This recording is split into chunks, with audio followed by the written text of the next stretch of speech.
Актуелнава влада што е на власт последниве 2 години склучи низа договори, договор за добрососедство со Бугарија. Се изгласа закон за двојазичност со кој што се дадоа дополнителни права на албанците и се реши некаков проблем со Албанија. Се потпише и договорот од Нивици, се изгласа во Македонското собрание и во Грчкото со Грција. Меѓутоа нема никаков конкретен договор со Србија. Вие како политички лидер на србите во Македонија, какво е вашето мислење околу тоа? Дали се запоставени односите со Република Србија? Кога кажете дека се вложени односите помеѓу Србија и Македонија, сите ве напаѓаат дека вие сте тој што ги креирате тие односи, а буквално во минатото време, бидејќи јас укажував на многу од овие работи за кои зборевте, острицата беше упатена кон мене, како јас сум тој што ги квари односите помеѓу Србија и Македонија. Не сакајќи никој да навлезе во суштината на договорите и не сакајќи никој да навлезе дека веќе подолго време од Македонија кон Србија се случуваат многу активности кои по еден основ не може да ги сведете на однос помеѓу две држави кои имаат добри односи. За разлика од тоа, што го кажувам, односите помеѓу двата народа се перфектни, дури до совршенство. Дури би можеби проблемите со кои се соочува Македонија и однесувањето лично мое како председател на партија која има српски презнак, укажува дека феноменално добри се односите помеѓу двата народа на тоа ниво. И главната интенција наша беше во минатиот период како тие односи кои во основа помеѓу двата народа се добри, да се обидеме да ги префрлиме на ниво на добри односи помеѓу двете држави, затоа што односите помеѓу двете држави не соодветствуваат на потребите и желбите на граѓаните и на србите кои живеат во Република Македонија и на македонскиот народ. Што се однесува до трите договора кои ги споменавте и зошто Србија е исклучена, па затоа што сите од овие договори се склучуваат со интенција да ги влошат односите кон Србија. Еве да почнеме од договорот со Бугарија. Знаете како, кога гледате заедничката комисија за толкување на историјата на Република Македонија, која согласно договорот е предадена во раците на Бугарија, сосема логично се наметнува прашањето како може толку богато српско културно-историско наследство во Република Македонија да го толкуваат Република Бугарија и Република Македонија, а тука србите да ги нема.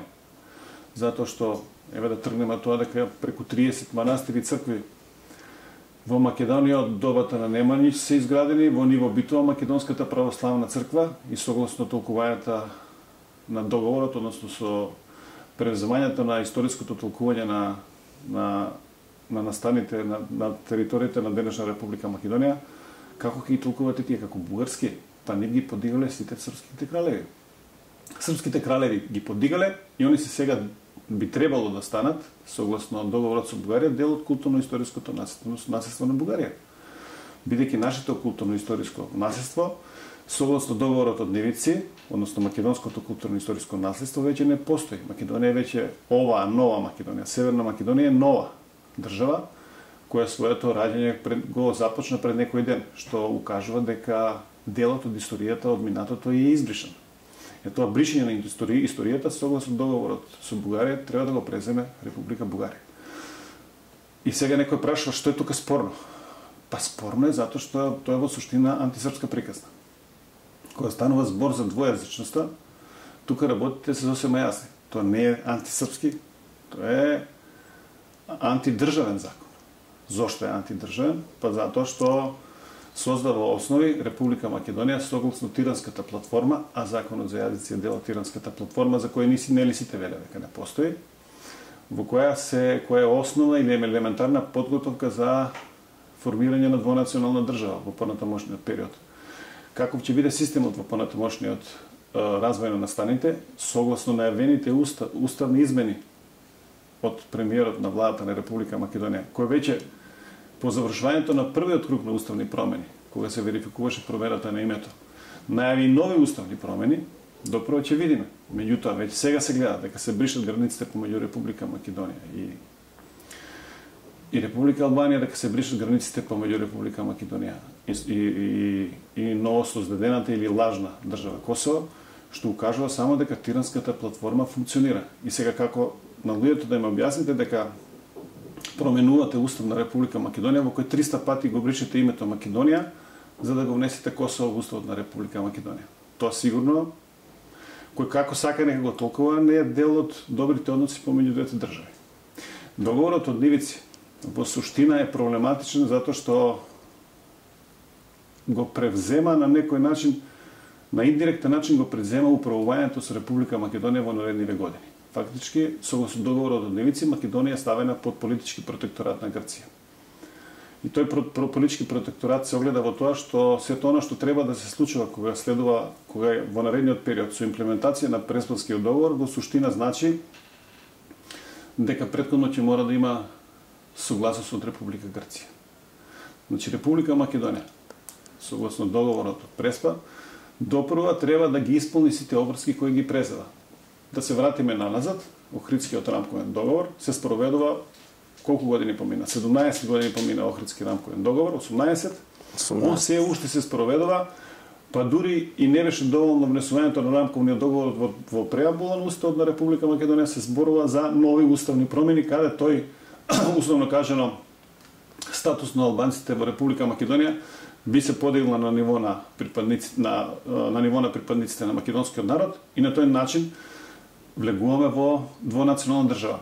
Кажете ми вие сега, или нека ми објасни било кој од македонската и стручна и политичка јавност, дали во бинационална држава, кон која што најверојатно политичките наставни ќе не одведат, има место за припадниците на помалите етнички заедници и кое ќе биде тоа место? Кажете ми вие на мене или нека излезе некој од стручната јавност на Република Македонија да ми објасни. Од кого ние сега да ги бараме нашите права? Од албанците? Па видовме како поминуваат србите кои живеат на територијата на Косово и Метохија под управа на албанците. Од македонците, мислам дека без оглед на добрите односи помеѓу српскиот и македонскиот народ, мислам дека постои висок степен на изфрустрираност кај македонскиот народ, кој со договорите за кои претходно зборев, малтене ја губи својата и суштина и содржина. И ако ја губи македонскиот народ својата суштина и содржина, на кого вие да му се обратите за реализација на вашите права? Просто е едноставно невозможно да влезете во тој процес, затоа што објективните околности не ви дозволуваат барањата кои имате како припадници на српската заедница во Република Македонија да ги реализирате затоа што објективните околности не ви овозможуваат вие тоа да го работите. Така да тој аспект стручната јавност во Република Македонија и представниците на меѓународната заедница како да се условно кажеме да се дрогирани. И таа нивна дрогираност или тоа нивно бунило се пренесува директно врз правата на помалите етнички заедници кои нека дадат како ќе биде нивниот статус и положба во таа новоформирана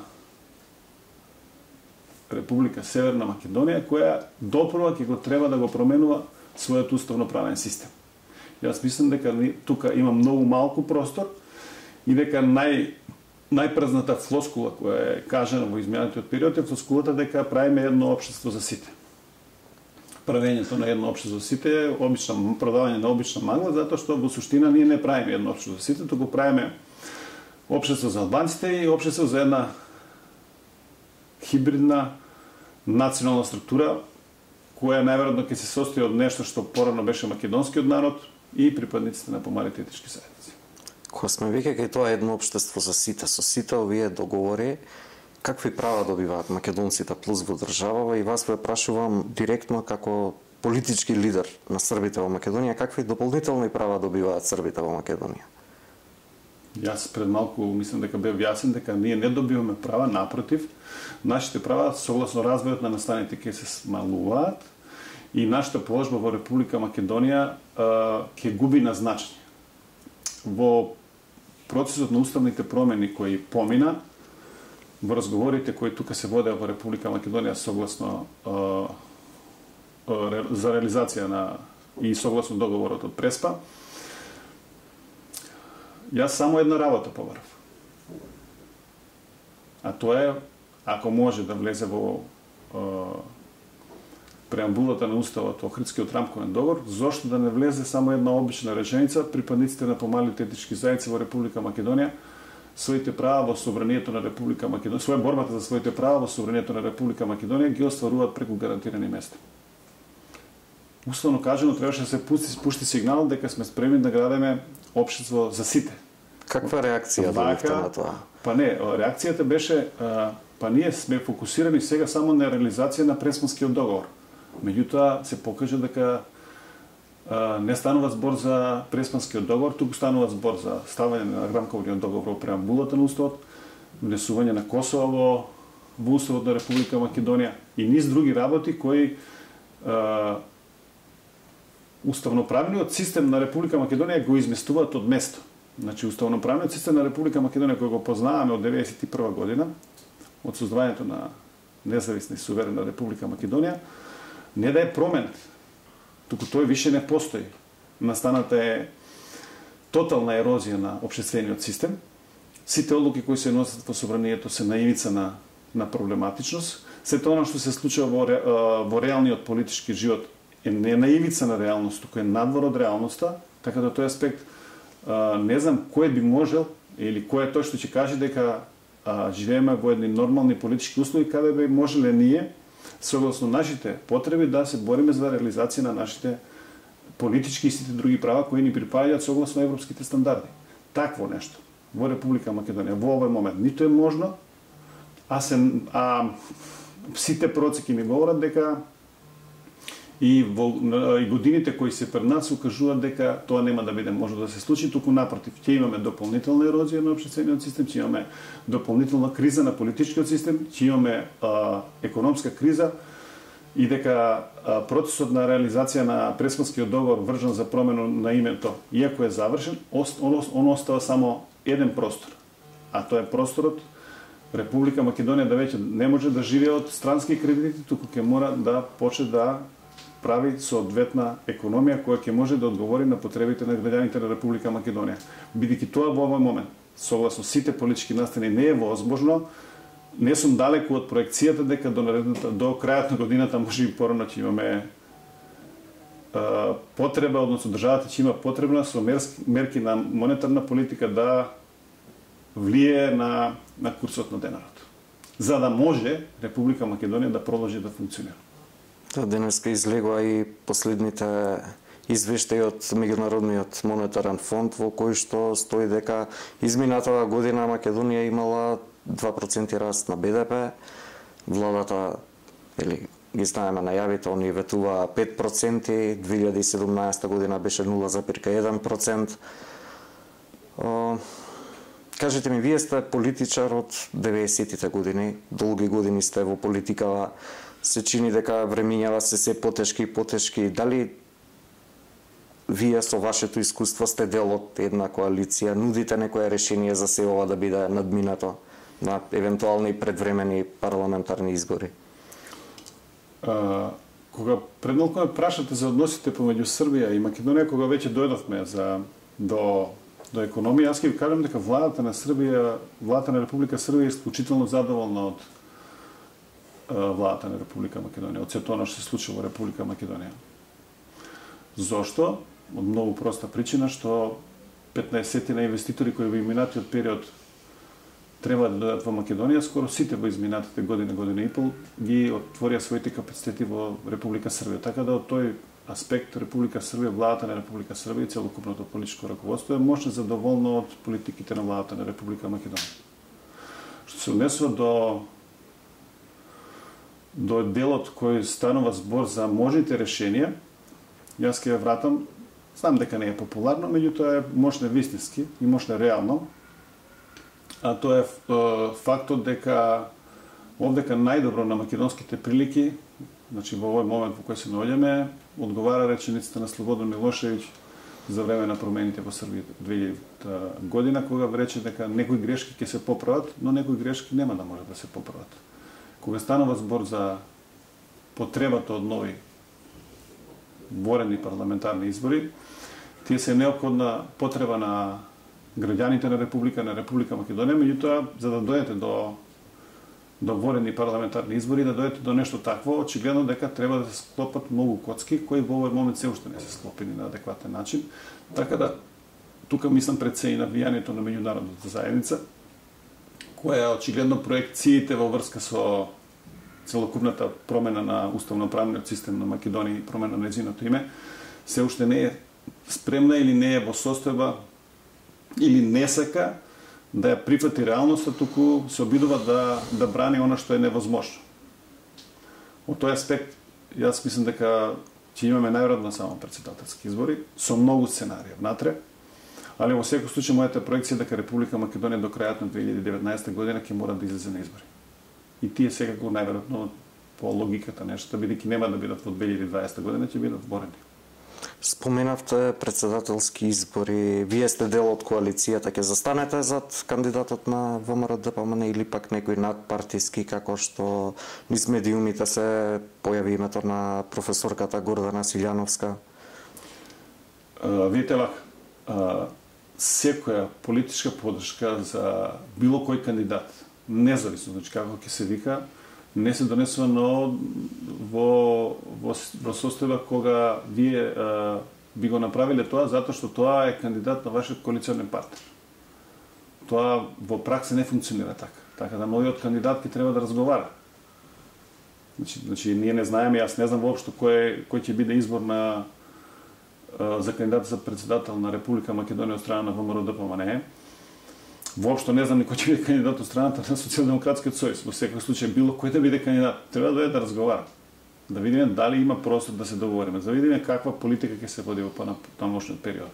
Затоа што ако се случи она што се случуваше на изборите 2017 година, советување дека нема да се менува уставот, советување дека секи биде во најдобар ред, советување дека ќе потече мед и млеко, советување дека ќе имаме 500 евра плата, а се случува сето она спротивно тоа што се говореше.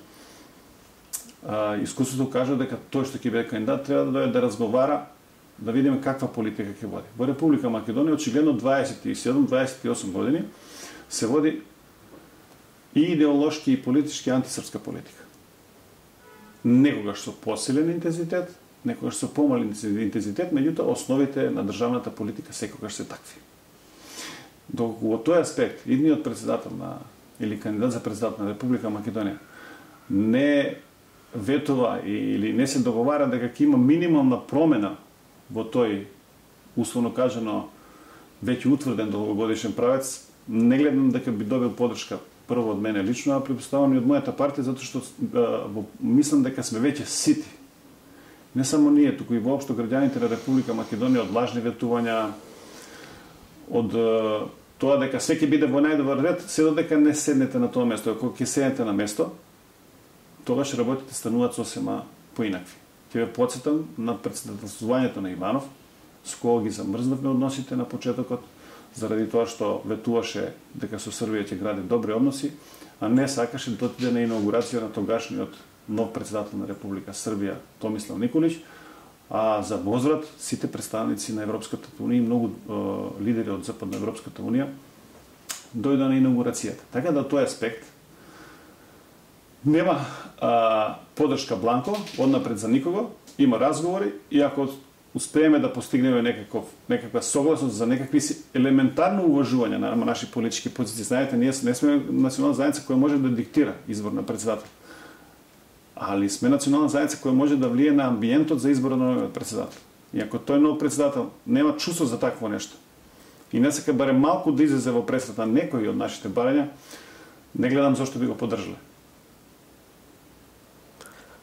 Сега кажете ми геополитички. На Балканов следат избори во Грција, има големи протести во Албанија, има некои протести, обиди за протести и во Белград. Очекувате ли некоја промена генерално на политиките на Балканот? Дали досегашниот тек ќе се промени на било каков начин? Следствено и со евроизборите што не очекуваат во мај. Промените на меѓународната политика се веќе лаво го започнати, само треба некој да ги погледа и да ги види. И кога се почнуваат такви промени во меѓународната политика, обично малите држави треба да ги антиципираат таквите промени, затоа што обично на нивен грб се прекршуваат таквите промени. Брекзит, доаѓањето на Трамп, новата политика на Трамп, промените внатре во Европската унија, ерозијата на системот на Европската унија, која поприма сериозни размери, економската криза која е и која најверојатно ќе во наредниот период ќе биде уште пожестока кога станува збор за Европската унија, овие процеси само ќе ги потенцира. Значи креењето на кризата со која се соочува Европската унија, од внатрешно функционирање до економија, ќе стануваат се повидливи. Од друга страна имате промена на генералната политика на Соединетите американски држави, кои најавуваат и излегување од НАТО. Градење на зид кон Мексико, значи на некој начин заокружување на Соединетите американски држави и враќање на она стара политика на Соединетите американски држави, а тоа е да бидеме ние успешни, и кога ние сме успешни и добри, тога сите ќе сакаат со нас. А не политика со која ќе доаѓаат, ќе ни удараат со стап по глава и ќе ни велат вие треба да бидете овакви и овакви. Така да тој аспект, таа промена во Соединетите американски држави е толку многу видлива да мислам дека веќе треба некои луѓе кои се занимаваат со политика во Република Македонија да ги апдейтираат своите претходни податоци во нивните глави, затоа што промените се тука и се случуваат. Од друга страна имате силен напредок на Русија и она што веќе во светски размери е нешто што се смета во сите проценки за понатамошниот развој на целиот свет е Кина. Во овој момент Кина е моментално најразвиената земја во светот. 7 од 10 техничко-технолошки процеси во Кина се веќе компјутеризирани. До крајот на 2025 година ќе бидат компјутеризирани скоро сите 10. Кој ќе ја сопре економијата на Кина? Дали тако постои во овој момент? И дали постои некој кој воопшто мисли дека може да антиципира таков силен пробив на една нова економска сила во светот? Просто тоа се процеси кои ние ги гледаме и наша работа е тие процеси на некој начин да ги антиципираме внатре во политиката на нашите држави, од проста причина што ако останете надвор од системот, очигледно станувате некој преку кој ќе се прекршуваат многу работи. И има една реченица која многу ја почитувам или се обидам да ја во сите јавни настапи да ја кажам, а тоа е основа за успешна политика на една држава од поединец значи од држава па политички партии по поединец е да се препознаваат трендовите во политиката. Претходните реченици во кои ви ги кажав, во кои зборуват за трендовите на светската политика, укажуваат дека се отвора многу простор за креативни политичари, за луѓе кои се спремни да антиципираат нови настани, нови случувања, нови геополитички померања и во тие геополитички померања да бараат место за сосвените држави, за сосвените народи, за обстанокот на граѓаните и за сето она што би можело да значи на некој начин да не бидам многу порешно сватено на вообичаена флоскула подобар живот. Не, мислам дека во настаните кои следат посигурниот живот ќе биде посериозен избор од изборот за подобар живот. Значи, оно што ќе вети посигурен живот, мислам дека ќе има посериозни шанси да допре до граѓаните неговата политичка порака, отколку оние што веќе со вообичаени флоскули ќе не убедуваат ние ќе обезбедиме подобра иднина на граѓаните на Република Македонија, а кога ќе опрашате како, со шрафцигер економија, а македонската економија е класична шрафцигер економија, не се обезбедува економски прогрес за една држава. Ние изгубивме генерално една голема шанса за Јужниот ток. Мислам дека таа шанса не на Македонија, туку на многу држави нема да им се повтори во животот. Зошто? Затоа што да поминуваше Јужниот ток низ Македонија, Македонија 20% од својот буџет ќе го полнеше само од транзитот на газ. Тие 20% од буџетот на Република Македонија да беа усмерувани само во изградба на патната инфраструктура во Република Македонија, Македонија ќе личи во наредниот период на Лас Вегас. Меѓутоа, знаете како, на нас не е дозволено да имаме економски развој, затоа што некои од големите планери имаат сосема други видувања за нас. и за развојот на нашите држави и за обстанокот на нашите народи. И тоа е политиката која ќе треба да се антиципира, односно да се избегне, за да може да се отворат некакви си перспективи.